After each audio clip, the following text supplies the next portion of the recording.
it's not very fast, but it still works. I leave these bookmarks up. Once I'm into looking at the weather, for a particular couple of days or whatever, I leave them up, and then I just have to come back and refresh them, and I'll get the latest information, because they do change the predictions, obviously, and it's based on data which Environment Canada refreshes about every 6 hours.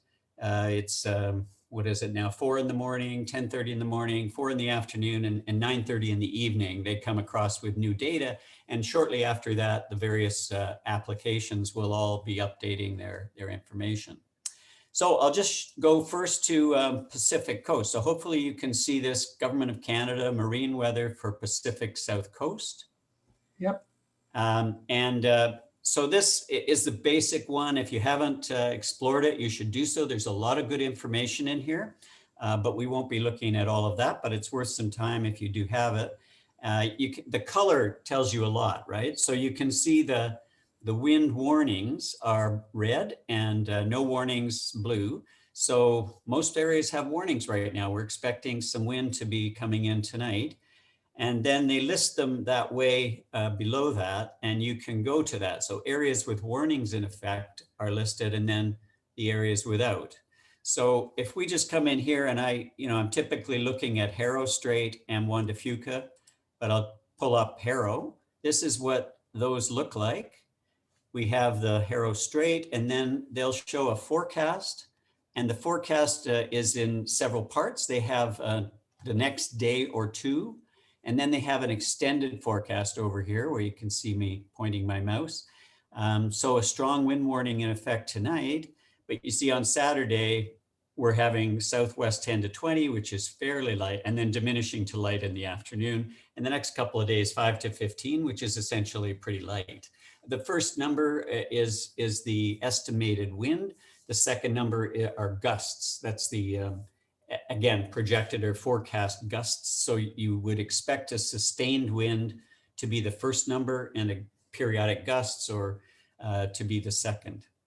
So that's Haro Strait, and you can tell from where we were before. If I go back to that list, you can look all through the South Pacific area here in Canada. I typically look at Haro, and at one of the Juan de Fucas, you'll see that there is some difference. Juan de Fuca East Entrance is the area right around Victoria City, and just to the west of that, and it's usually more out that way. We're closer to the ocean. You can see there's a gale warning there, and they're having very strong winds both tonight and also tomorrow night, 25 to 35, and they continue Saturday, but then they drop. So basically, I'm getting a sense of the bigger systems here, what's going on in what I call the main straits here for Victoria, and it would be different in Nanaimo or other places, but we're tend to be looking at Juan de Fuca Strait and the Haro Strait for what we might be able to paddle in. Having done that, then I can go to a forecast site such as Predict Wind. So what I've got here in Predict Wind is brought it up I was in Darcy Island today. So we went from Island View Beach, paddled out to and around Darcy Island, did a little hiking there and came back. So I've set it up, and I'll just zoom in on this, as you can do that fairly easily. And this is kind of one of those active displays for wind. And it's called, if you look over here in their sidebar, Wind Maps. That's the section I'm on for this. It's kind of interesting. You can see the color, as you can imagine, the deeper the color, the higher the wind, and the speed of those little icons that are moving there gives you an idea of the wind as well. But you also see the patterns. It's useful, but also I think just a basic forecast tables is pretty good.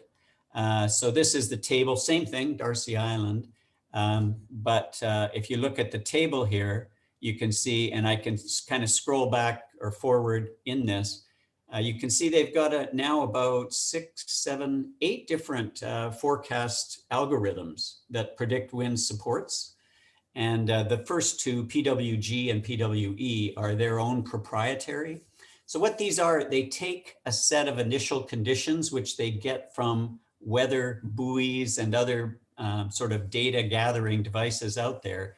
And then their algorithm is their own property they've developed to kind of massage that and make a forecast as to what that will produce in various areas.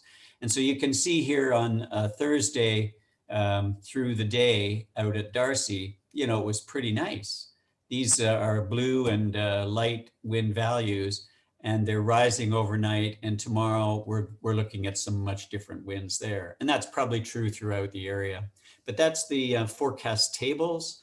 There are also a range of other things you can see here. We won't look at them all, but this gives you an idea. And I mentioned that you can keep, or I can keep, because I pay them a bit of money, I can keep 9 sites up here. So I change them around from time to time, but you can see I've got places that I might typically want to paddle.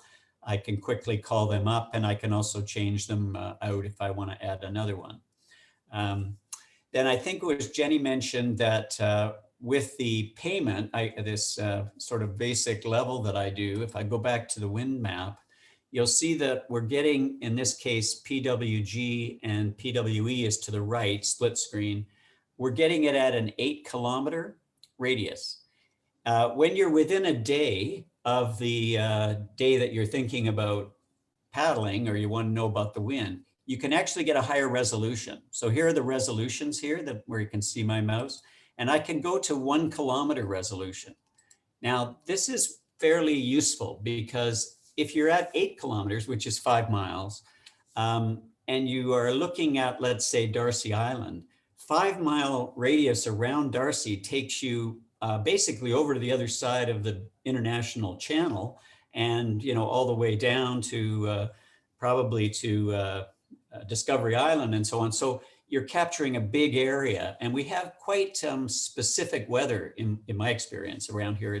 We often have little micro cells that develop windy and also calm. So if you go to the 1 kilometer, now it's using just a 1 kilometer radius in its algorithm in predicting that wind. And sometimes there's a difference. It might be a difference that's good, that's more kind and gentle, or it might be one, that shows you, oh yes, there will be very strong wind right there, so you want to avoid that. So that's Predict Wind. So I gave you a bit more look at that because it's one that I have come to rely on a bit. I think I have more confidence in Predict Wind than some of the others. I'll sort of quickly go through some of the others. So I also look at Wind Alert. This is also known as Sailflow. And in this app, and we'll look at Discovery, you just tap on that particular icon. It brings up forecasts like a table, and you can change this as well, but it's convenient to look at a table. You can see how it's organized, the wind, the gust, and it gives you a kind of a summary down here. So you can see, overnight Friday to Saturday and through Saturday, pretty windy. And the wind direction is with an arrow, so it's easy to get that. Just before I go on to others, probably not online, Rob Zacharias, a good friend of mine. Rob only uses Predict Wind. He uses Environment Canada, but only Predict Wind. And he basically says, well, if you have too many forecasts, because sometimes they're at odds with each other, then that's confusing. And that's quite true. But here's my thinking about it. If they're different forecasts by algorithms using the same available kind of public data that's out there, then that tells me that they don't really know. They're not really sure what's going to happen. And it's wise to maybe wait a bit, to look more carefully at it. So I'm interested when they don't agree. I like that, to know that, and to sort of explore it a bit more. And it is a little confusing, but I find that useful. So that's Wind Alert. Windy is another application giving forecasts here. Again, we're just popped up here in Discovery. And in this case, I can just click right there and it'll show me a forecast. I think it's already showing it down below. You see the band, and it's showing us that today, well, this one shows, you see, more gusty winds, and maybe there were more gusty winds down there. I don't know, I wasn't there, but more than the last application showed, at least. So that's windy. And of course, it has a range of things that you can display as well. Another one that I like to use because it's quite visual is called Wind Finder.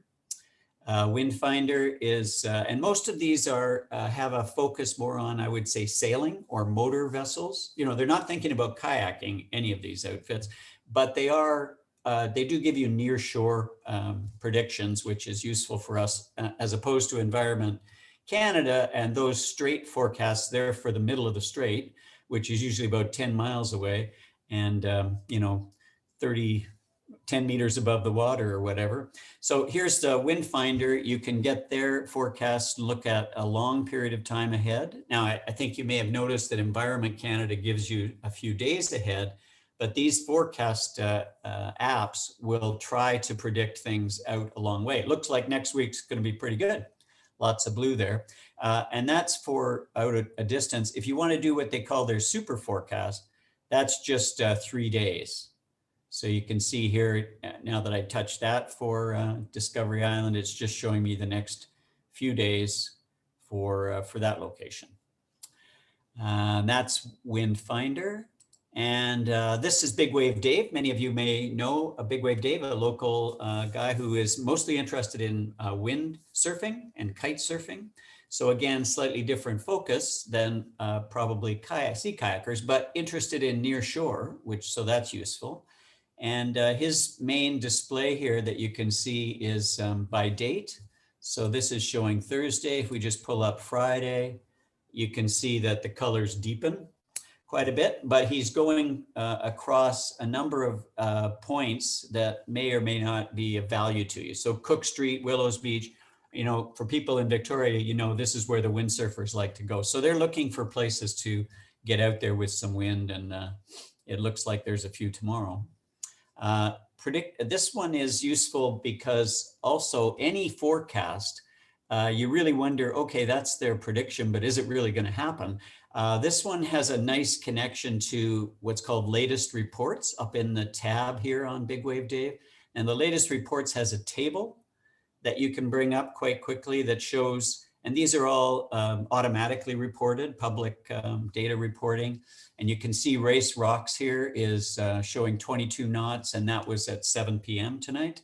So that's been recorded. And if you go to the particular site like Race, it will show you the daytime, what's happened during the day, and a forecast usually of what may happen from here on in the day. So very useful to see what latest reports are, because if you have a forecast that's saying it's going to be light wind, but the latest report is it's strong wind in an area that you're interested in paddling, then, you know, probably something a bit off with that forecast and you should take care, or vice versa.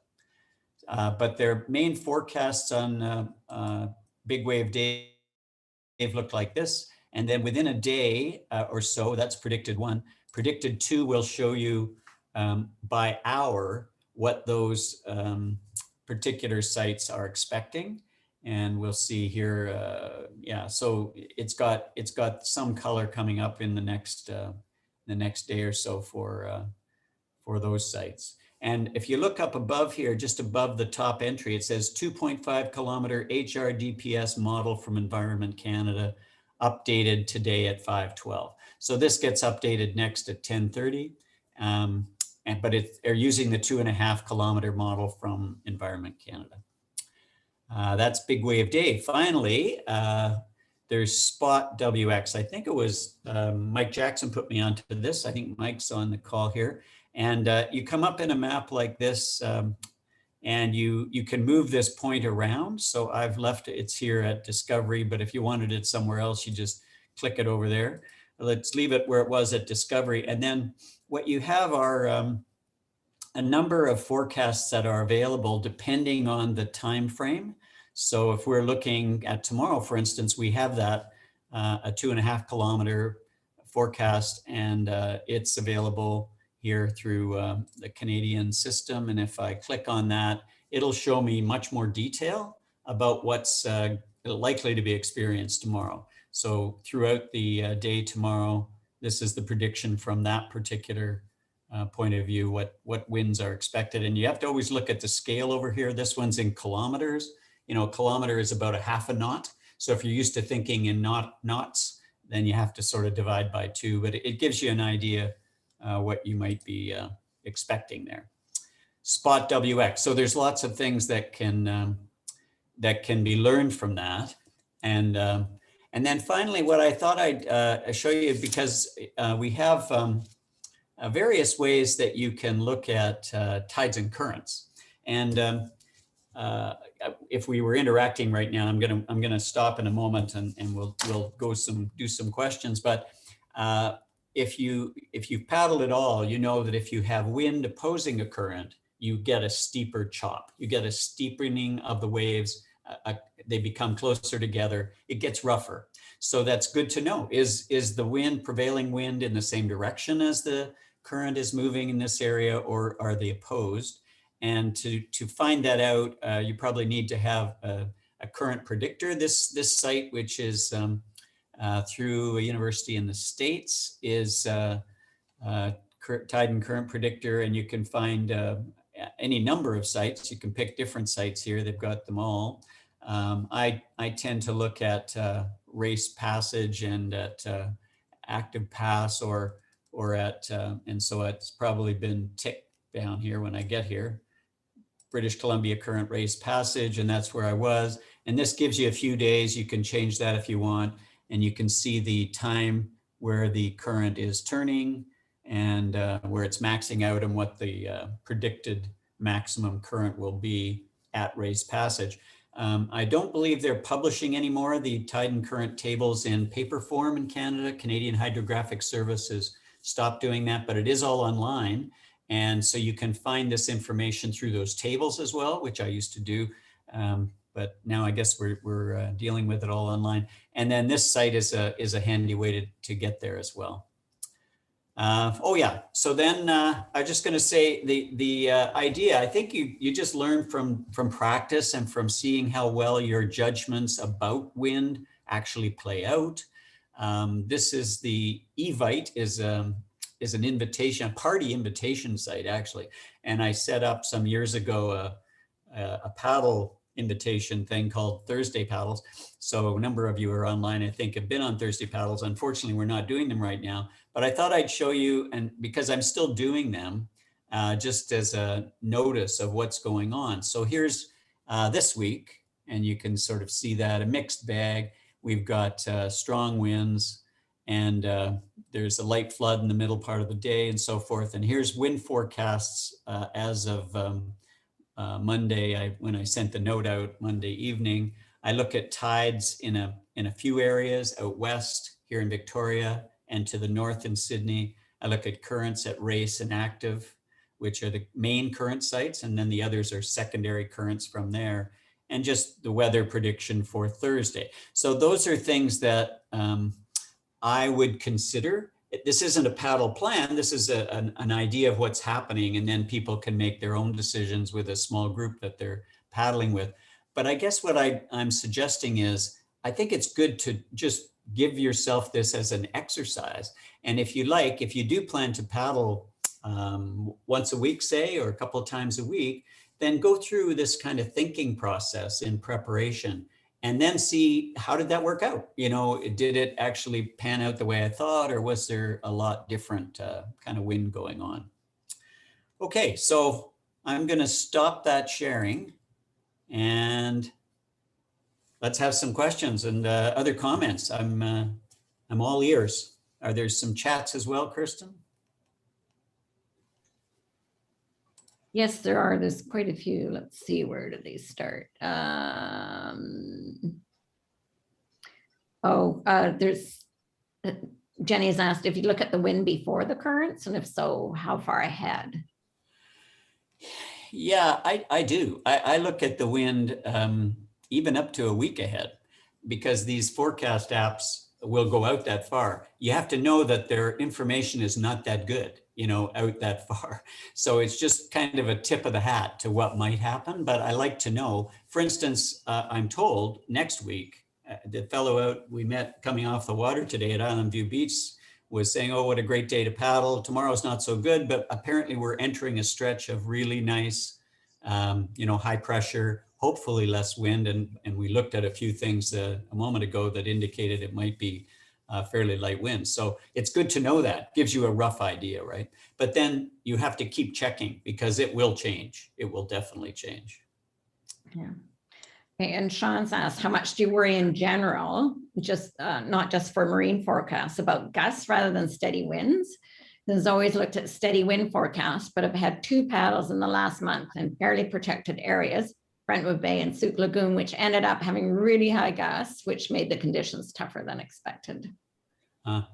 It's interesting that that Sean, that the paddles you're mentioning are in relatively protected areas. So I would say that's why I was surprised for both of them, that I thought, yeah. well, gusts won't really matter, but they were pretty nasty. They came right at you, huh?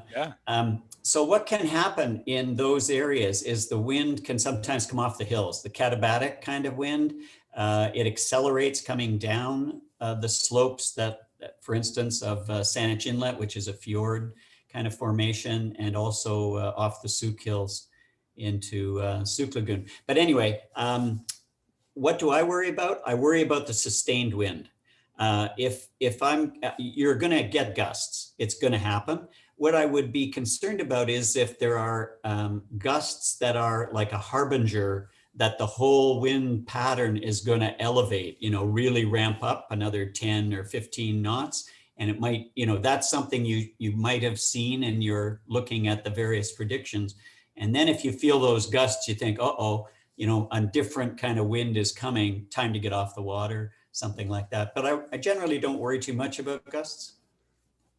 Okay, thanks, Alan. Yeah. And Jean said, can you zoom in the address line for tide and current predictor? I think she's looking for the URL to. Okay. I can. No, it's okay, I will. Alan. Mike put it in the chat. It's quite all right. Okay, you got it? Yeah, it's right. I see it. Yes. everybody. Missed Very that. good. Okay. Thank you. Thank you. Predict wind. Yes, it works on all types of phones. Yeah, I think that's it. Well, actually, I asked the question also, Sheldon, and Michael answered his answer, what he does. But Alan, let me just read the question. So what algorithm do you use when you're going to decide on the winds, or how comfortable you are with the winds? In other words, which program do you start with? And depending on what it answers, where do you go from there? I do start with Predict Wind. I've developed some confidence in it. It's its own proprietary apps, which are called PWG and PWE, which stand for different sets of initial conditions that they apply their algorithm to. I find it generally to be fairly accurate, but I have to tell you, there's none of them that are 100%. I think we all know that, right? These are good guesses, but they're still guesses. There's others, of course. And I'm doing another one of these workshops next week on satellite communicators. And the one that has been available through the InReach, Garmin InReach, is called Dark Sky. Dark Sky is a very good, what's called a hyperlocal wind forecast app. And so I found good success with that when I've been on trips. But the ones that I'm using here, and why I use so many, because I can put my computer, get those bookmarks up, and then, a couple times a day, I can just click, click, click and see what's happened with about half a dozen apps. By the time I've done that for a couple of days, I have a pretty good idea of what's going to happen. That's the way I do it anyway, Sheldon. So how do you compare that? I'm asking for help. I was using, I stopped using Environment Canada a long time ago, except for the West Coast, where I subtract 10 from the readings. But most of the paddling I don't do on the West Coast. And what I was using was Wind Alert, but then I got Windy and Spot. And I've been more impressed with Spot, and I tend to start with that and then go to Windy, and I've switched Wind Alert to my last go-to. But and I haven't used Predict Wind yet, and after your talk, I have a strong feeling I'm going to start to use it a fair bit more often. So, Michael says that he uses Big White Dave. So, in your opinion, what do you think about my process and what you would do? You know, Sheldon, I think you've got a fine process. I keep an open mind. In support of what Mike does, I will say that of all of those apps that we looked at just now, the only one that is really interested in near shore is Big Wave Dave, because of what they're doing. You know, they're interested in surfing the wind off the shore. The others tend to be oriented to sailors or motor vessel operators that are going to be a bit further out and have a bit more, you know, horsepower if needed, kind of thing. So I always try to, what shall I say, take things with a grain of salt. And the grain of salt with the most apps is, yeah, you know, this is for maybe a bigger boat, somebody who's got more options. I'm in a little kayak here, so I'll play it a bit safe. Although, of course, I haven't always done that, but that would be a good process. Anyway. If I could ask one final question, can Yeah. I? Okay, for the West Coast, so I've been lucky to go with people who have the satellite, what do you call it? Anyways, the satellite, so I could get text messages as to Yeah, the forecast. satellite communicator. Yeah, so I get that on a daily basis, and Yeah. but I also look at Environment Canada, and like I said, subtract about 10 from their forecast, 10 knots from their forecast, which Right. seems to be about right. But I found even the satellite. I combine one of the apps, and I've used Wind Alert. But which would you find the best? Would you then say the best one to have my helper send me would be from Predict Wind then? Well, that's what we've done, Sheldon. But I think on the West Coast and very exposed areas, Yeah. you really are things. For one thing, the weather is more obvious. It doesn't have to go through a maze of islands and channels to get to you. It's coming right off the ocean at you, right? So you're kind of clear about what the main systems are doing, even from, you know, the VHF radio broadcast. But in terms of trying to get more local weather, more local wind predictions, we have used Predict Wind. We've had people send us those. And I mentioned Dark Sky, which the InReach, you can actually do it from the communicator itself. So you can get a wind prediction. And they have been fairly accurate, you know, not horribly wrong. But you just have to be careful because, you know, the swells will affect, you know, the near shore area as much as anything. And what you're getting on these apps tends not to be swell, it tends to be wind, right? And so with the swell, you're getting some wind that occurred out at sea days ago and is now coming in, you know, a 3-meter swell is going to change your paddling experience. And that's something you're just going to have to see for yourself. Great talk, thanks. Yeah. I wanted to, I think that's Yitka who has the, do I ever use synopsis? So Yitka, are you talking about synoptic charts? You have to unmute, Yitka. You have to unmute. Yeah. Okay, here I am. No, I'm talking when you're listening to Weather Canada, when you have no other options to listen to.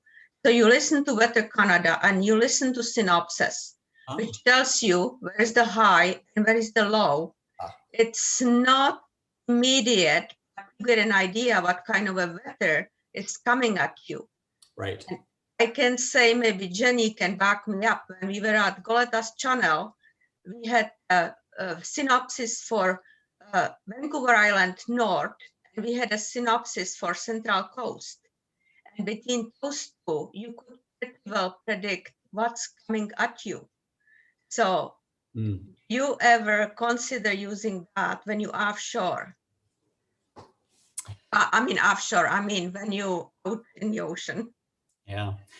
Well, yes. The problem I have, I think people who've paddled on the outer coast, or in your case, sailed a lot on the outer coast as well, you'll know, the wind predictions are always dire. I mean, they're just, they never say anything less than 20 knots practically, right? It's, 20 to 30, 25 to 35, 35 to 45. But you look out from your campsite and you're like, it doesn't look that bad, but I guess if we were to go up there and around that corner, we might get beaten up, who knows? Some of you will know that a group of us spent a week on the South Brooks trying to get back up to the North Brooks. And we had Rob Zacharias and Lisa Lasagna send us wind predictions for Solander Island for a whole week. And it never dropped below 20 knots. And we all thought, we don't want to paddle into a 20 knot headwind around that particular cape. So we ended up going south. And it all ended well, by the way. It just cost a lot for a helicopter ride. But what we ended up doing was accepting the sort of dire predictions. Another approach, and maybe a different group, might have said, yeah, we'll take it as it comes. Let's see what it's like. Let's, step at a time. And I heard when I was in, and Sheldon, you paddled up there, when I was in the Broughtons and up around Cape Caution, we ran into a group of Indigenous guys who were out on the water like ourselves and were just in a cabin.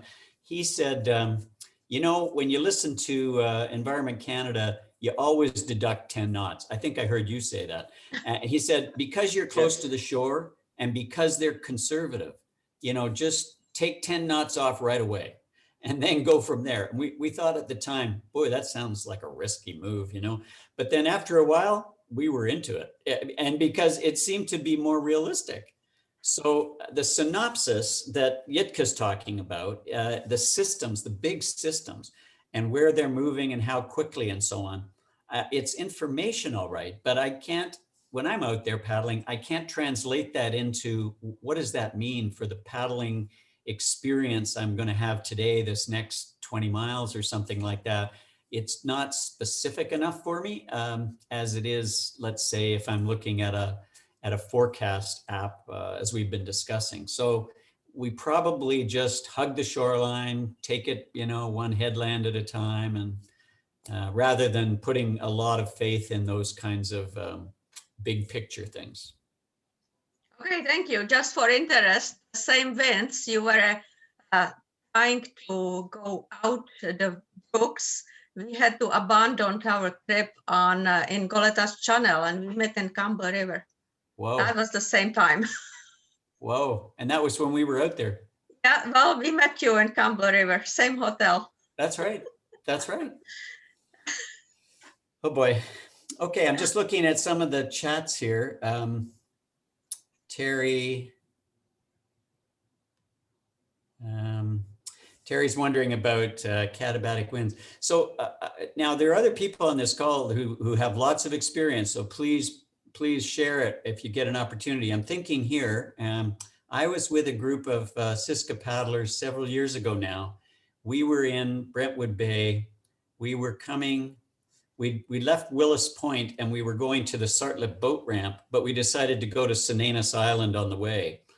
In the time between leaving Willis Point and getting to Sinanis, which would be only about 10 minutes, the wind had really increased and nobody was expecting that.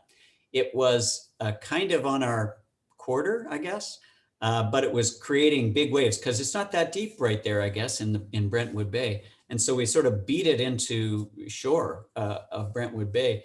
But was that a katabatic wind? I'm not sure. I think that was my comment earlier, that in those areas which normally are sheltered, if the wind finds a way to get in, if there's a strong wind out there and it finds a way to get into a sheltered area, and sometimes it's by, rolling down these hillsides that are quite steep, then you can see some very strong winds very quickly. So if you're a new paddler, well, just have a pullout idea in your mind. If you're going to make a bit of a crossing and it's going to take you 20 minutes or so, sniff the wind, as they say, and then, move quickly across that open space until you get to a place where you could pull out if you needed to, because often those big winds won't last very long in those areas, but they can be quite exciting when they're there.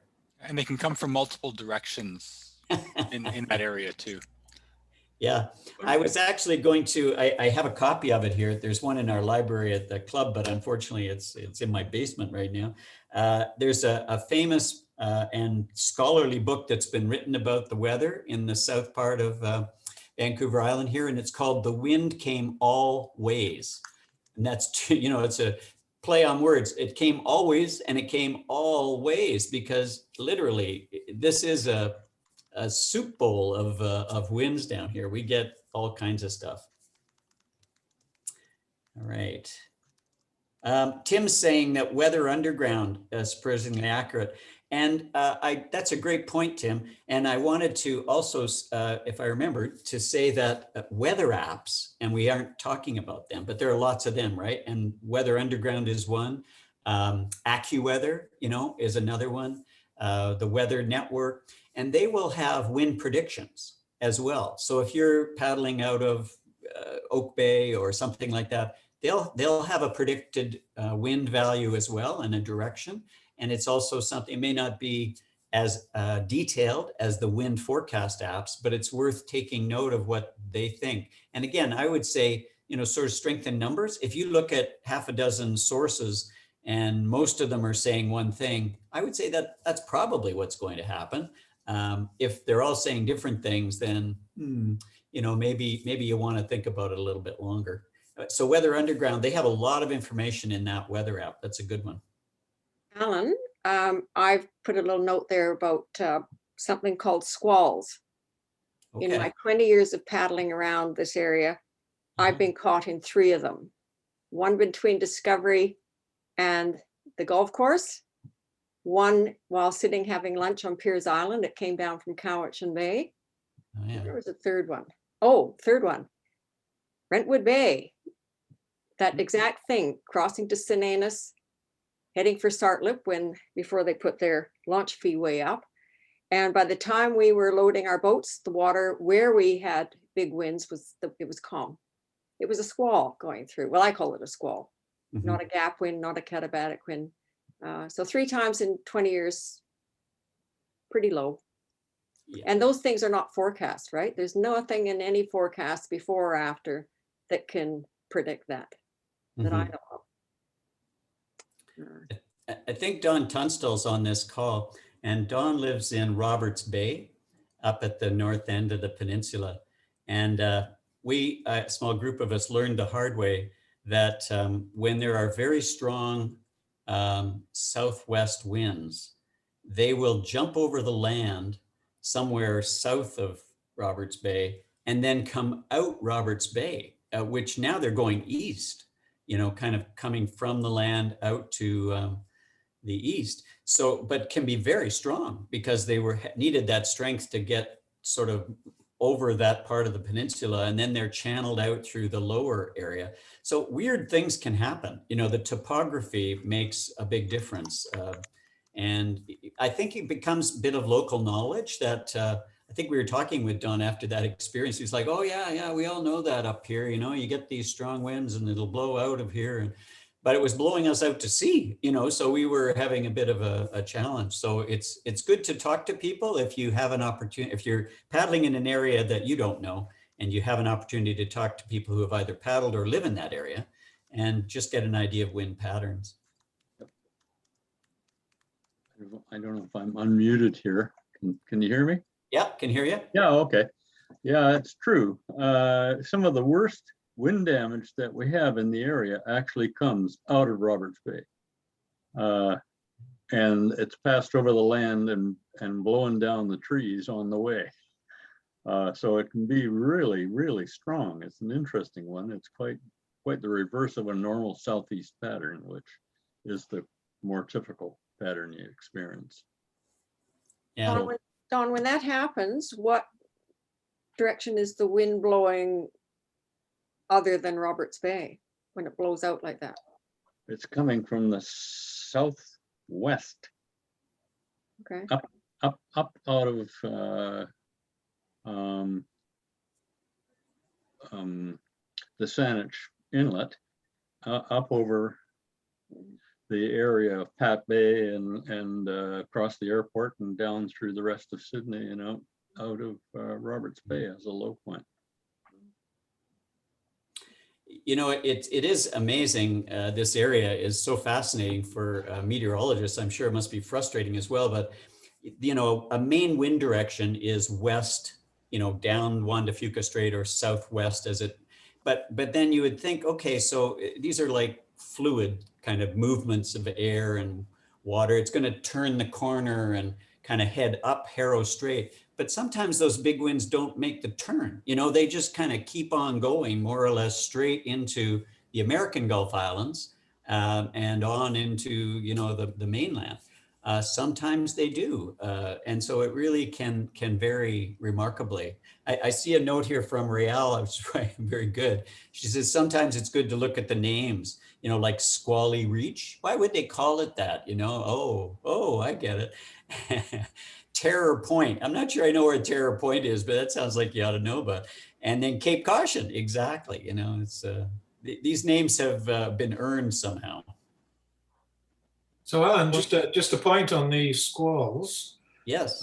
I've seen them go through satellite channel, and it looks like a dark cloud coming at you. There's almost a straight line on the water, and right behind it, it's all dark. If you're in a kayak, best thing to do is probably raft up. Usually they last about 10 or 15 minutes. If you're in a sailboat, you're trying to get your sails down as fast as you can. Right. So often they blow through and then it's calm again afterwards. And just the other thing is, if anybody's paddling on the North Island, if I'm going out to God's Pocket or Cape Scott or over the Side Bay, I always stop in at Port Hardy and go to the marina, and they put an isobar chart of the Pacific up on their notice board. And the marina manager is quite happy to give you a forecast and give you their local knowledge of what they think is going to be happening in the next few days. And to go with that, I have some links on my iPhone that have the isobar charts of the East and full Pacific. I could supply those if somebody wanted them, but if I looked at that now, which I just did, I can see the huge high pressure system that's just off Victoria. And just looking at that tells me once this front's blown through, it's going to be quiet for 4 or 5 days. So that's quite a useful thing to have. Yeah, thanks, Edgar. Those are excellent points. Yeah, Edgar, I would love to see how those are generated. Barb, was that? But Alan, is that Roberts Bay? Is that the same one where a certain paddler got literally blown over from the side? Yes. Wow, that's crazy. But I was somewhat mollified to hear that Michael Jackson, who I consider an expert paddler, told me that going across the Roberts Bay mouth was one of the few areas he was unable to make any headway once. You know, they get very strong winds there.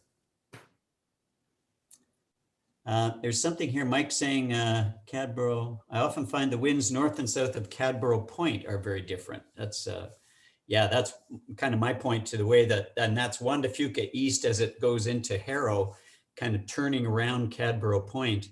One can be calm and the other windy and so forth. And those of you who've been taking these courses or workshops in Cadborough Bay will know Cadborough Bay is exposed to the southwest. So you can get some windy conditions in there. And if there are, often small groups like my own, you know, we'll just keep on going down Cadborough Bay Road and end up at Telegraph Cove or one of the other launch spots like Tudor or Smuggler's Cove, something that's on the lee side, you know, of that big landmass. And then you can find some shelter from the westerlies or south and westerlies that come through.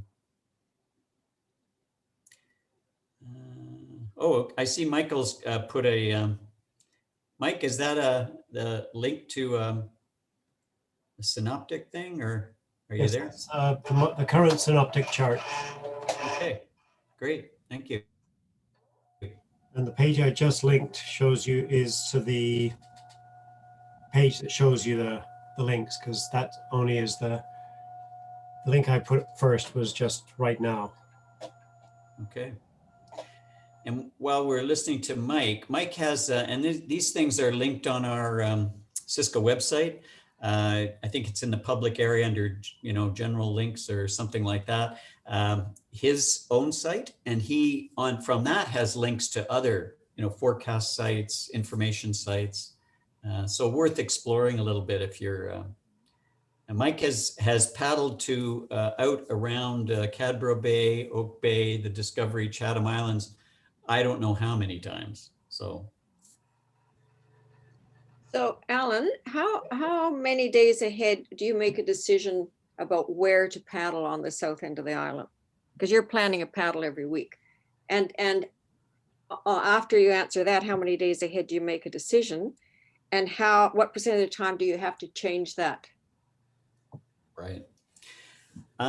You know, it sort of depends on the context. So this week, for instance, it looked a bit dodgy. As I was thinking about the Thursday paddle, which I was responsible for coming up with a small group plan for, I wasn't sure, but so I waited. I put out a plan, but kept watching it, and I was prepared to maybe make a change until or the day before, if necessary. But then it began to moderate, actually, rather than increase. So in general, Jenny, I'd say I like to work 2 to 3 days ahead, just for convenience, you know, just to not have to wait till the very last minute, get some information out there. But I do keep watching things at least twice a day. As my wife will tell you, I'm a bit of a nut when it comes to just constantly paying attention to what the latest information is. And I can do it because I'm sort of out of the family's hair there on this old computer. And then if it is changing to the point where it would affect the paddle significantly, then make that call. And that would be probably just the day ahead. The other thing to bear in mind is I'm not going to get that really very precise small radius forecast until the day ahead. So either on Big Wave Dave that has one, or which is useful because of the way that he thinks about things, or on Predict Wind 1 kilometer resolution. So that's the day ahead. Yeah, and if people are willing, and then it depends on your paddling group, right? And of course, I'm on kind of dangerous ground here because although I like to think that I'm a knowledgeable paddler, I've made some amazingly poor decisions. But you try to have a level of flexibility that matches the skill levels of the paddlers in your group. So if you have some people that you're concerned about, then you would be even more cautious, working much more carefully, et cetera, et cetera. So early on in your presentation, I'm going to nail you to the wall here, you see. You mentioned that you look at the wind forecast a week ahead to get a general idea.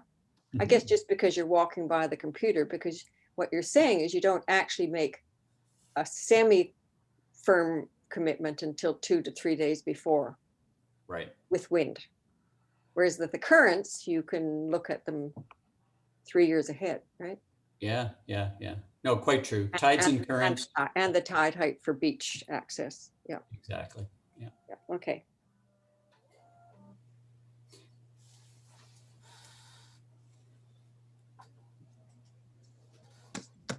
So has anybody else got some, brilliant sort of tools that they use? I mean, I'm all ears. If there's something that I can upgrade my approach with, I'd be delighted to hear about it. And I was thinking more about paddles in the sort of South Island area, but Sheldon brings up the question of, how do you deal with this on trips?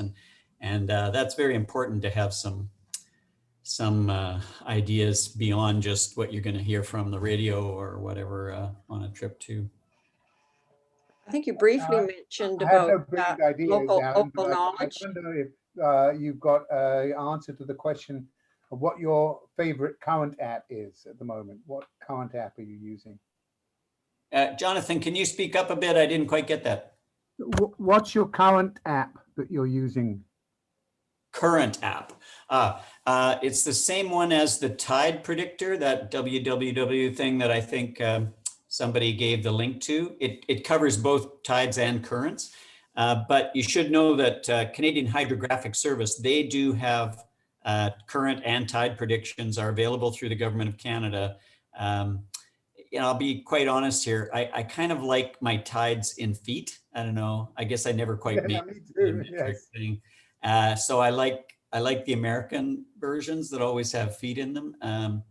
And from a current standpoint, it's a bit awkward now that they're not giving the book or allowing you to buy the books, because you have to kind of hunt for the secondary stations. Those of you who've tried to go from a main reporting station, either tides or currents, you know that there are secondary ones and you can adjust. There's a table in the back of the book.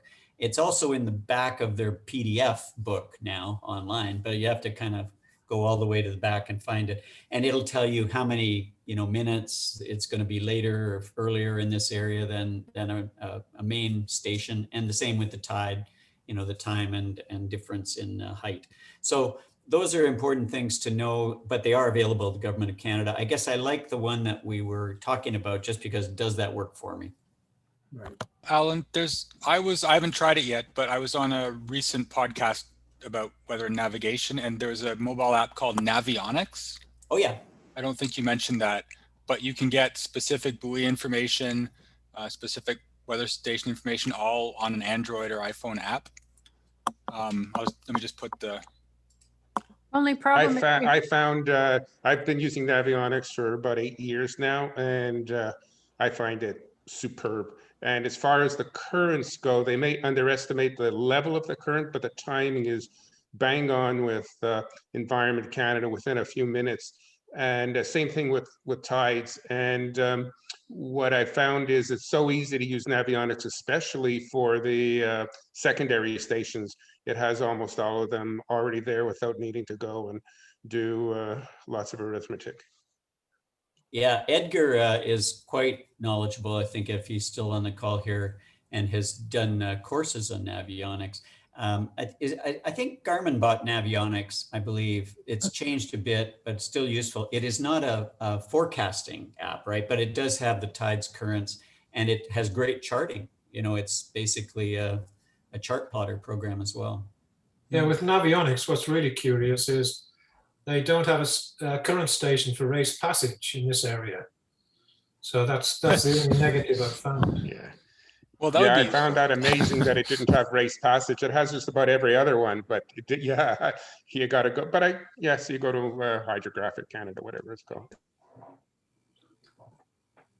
Edgar just put out a nice link to a really good synoptic chart that's in color. It's definitely more visual than the one I posted. Oh, cool. And Alan, I also put a link to the secondary current page. So I carry that link on my iPhone, so I can just pull that page off whenever I want to see it. I remember that, Edgar, from the course that you did, that you have your phone organized with all these things just to tap into groups, and they're all there for you. Yeah, if I want Harrow Strait, it's just one tap and it comes straight up.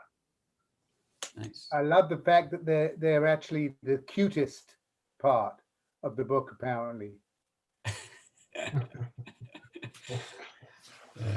Don't you love autocorrect? Kirsten, if you're still listening in there, can we, the chat is now getting to have quite a few useful things. Is there a way that we can grab that and make it available? Yeah, I can save it. I'll do that. Thank you. Oh, cutest page. Very nice. We have a lot of very fine paddlers around Vancouver Island. So if you do any sort of searching around, or start with one of them and move on, you'll find lots of good information out there. I think from my point of view, it's, start with something that you feel comfortable with, not going to overwhelm you, just enough to kind of find your way if you're new at it. And then, work with it, basically plan a paddle, see how it goes, check it, double check, what actually happened, and then maybe change from there. And you'll soon find that you're getting the measure of some of the, both the areas and also the forecasting apps out there. There's also talking to more experienced paddlers, and if it's further afield, local knowledge of an area and what can happen that's not written down anywhere. Yeah, absolutely. Okay, well, unless anybody else has further questions, that's kind of covered what I was hoping we'd do tonight. Any last questions or comments?